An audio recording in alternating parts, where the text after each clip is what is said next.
নিশি রাতে পুরনো শহরটির এক কোণে দাঁড়িয়ে আছে একটি ছোট্ট চায়ের দোকান। দোকানটির নাম রাত জাগা। দিনে দোকানটি বন্ধ থাকে, খোলে ঠিক রাত 11টার পর। শহরের কিছু নিঃসঙ্গ মানুষ, গোপন প্রেমিক যুগল আর ক্লান্ত কবি বাউলরাই আসে এখানে। রাতটা ছিল একটু অন্যরকম। দোকানে ঢুকল এক অচেনা লোক। চোখে কালো চশমা, গলায় লাল মাফলার।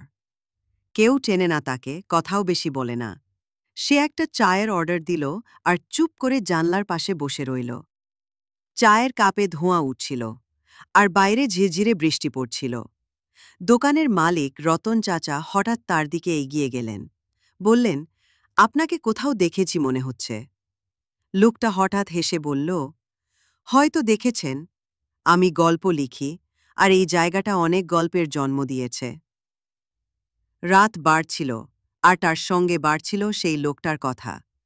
সে বলতে লাগল, এই দোকানে একসময় আমি আর আমার ভালোবাসার মানুষ বসতাম, ঠিক এই টেবিলে। সবাই নিঃশব্দে শুনছিল। রাতের গভীরে কেউ হয়তো খুঁজছিল নিজের গল্প, কেউ হয়তো হারানো কিছু স্মৃতি।